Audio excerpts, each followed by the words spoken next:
Il y a peu de temps, un ancien manuscrit découvert dans les grottes de la mer Morte a révélé une vérité qui remet en question tout ce que nous croyons sur l'origine de l'existence. Avant la fondation de ce monde, il existait déjà un autre monde, immense, lumineux, habité par des êtres d'un pouvoir incompréhensible. Mais un tiers de ces êtres se rebella contre le Créateur. Ils accusèrent l'auteur même de la vie. Et de cette rébellion naquit un nom, Satan, l'adversaire.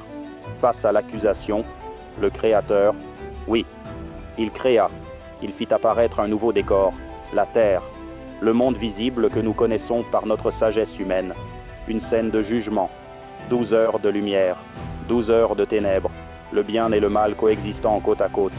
Craignant une nouvelle rébellion, le Créateur façonna l'homme, non pas de feu ni de lumière, mais d'argile, un être transitoire, limité, mortel.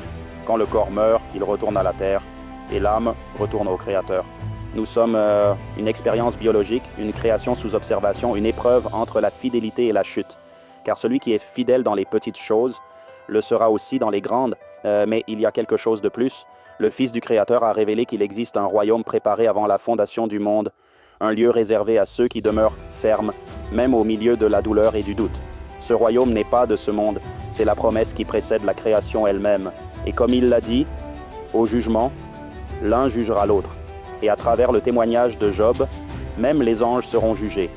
L'un de ces anciens êtres intervint dans la vie de Job, mais la réponse vint par l'élu, le Verbe fait chair. Ainsi, la scène du jugement universel continue.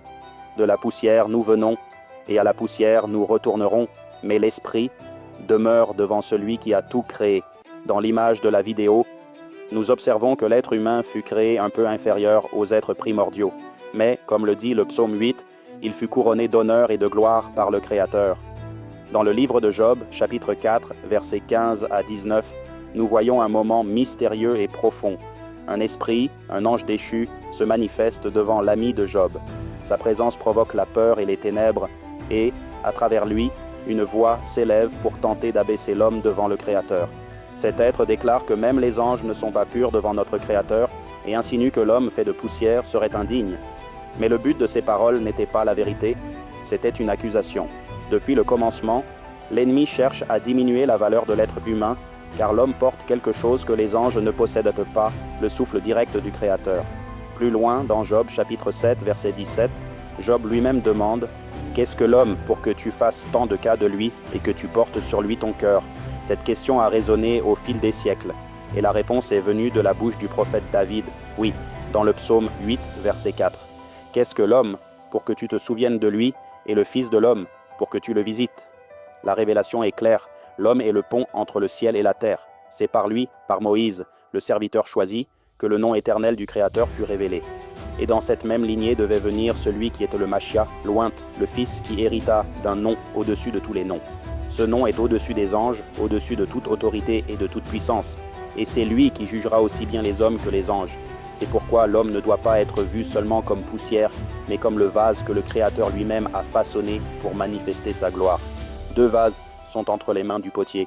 Le premier, qui tomba dans l'Éden, apportant le péché et la mort, et le second, le meilleur vase, qui triompha dans le désert et résista à la chute. Le dessein divin a toujours été de se révéler à travers l'être humain et, par le Machia, d'élever l'homme à sa véritable identité spirituelle. L'ennemi a tenté d'abaisser l'homme, mais le Créateur l'a exalté dans le Machia, le Verbe vivant, la parole incarnée, celui qui a vaincu et règne pour l'éternité. Du même argile du passé, dans l'union d'Adam et Ève, 2 témoins s'accordèrent sur la terre, l'homme et la femme, et le Créateur scella cette alliance dans les cieux. Et de ce pacte d'union naît un nouvel être. Un lien céleste est formé et un registre divin est écrit, comme il est dit dans le psaume 139, décrivant chaque détail de ce nouvel être depuis le sein maternel. Même les cheveux sont comptés et l'on sait déjà s'ils deviendront blancs ou non, car c'est le Créateur qui donne la croissance à toutes choses. Ce qui fut jadis la peine de la femme, les douleurs de l'enfantement, est devenu le canal de la création. Le nouvel être porte en lui l'héritage du Père, de la Mère et la marque spirituelle du Créateur. Comme un sceau divin, le nom du Créateur est inscrit dans le code universel de l'ADN, dans les séquences 10, 5, 6 et 5, et aussi dans la racine de la parole humaine. Le cri d'un enfant est universel, indépendamment des races, des peuples ou des langues. Comme il est écrit, De la bouche des enfants et des nourrissons, tu as tiré une louange parfaite. Matthieu 21,16 et le psaume 8,2 révèlent que de la bouche des nouveau-nés, le Créateur établit son nom comme forteresse pour faire taire les ennemis. Même sans parole, le cri du bébé, qui résonne comme les 3 premières lettres du nom du Créateur, fait écho au nom divin. C'est l'expression pure du pouvoir du Créateur à travers la fragilité humaine, la voix de la vie nouvellement créée. Ainsi aussi, l'homme fut exalté en la personne de Moïse, à qui le Créateur révéla son nom éternel, et comme il est écrit, nous savons que toute la création gémit et souffre les douleurs de l'enfantement jusqu'à maintenant, et non seulement elle, mais aussi nous, qui avons les prémices de l'Esprit, nous gémissons en nous-mêmes, attendant l'adoption.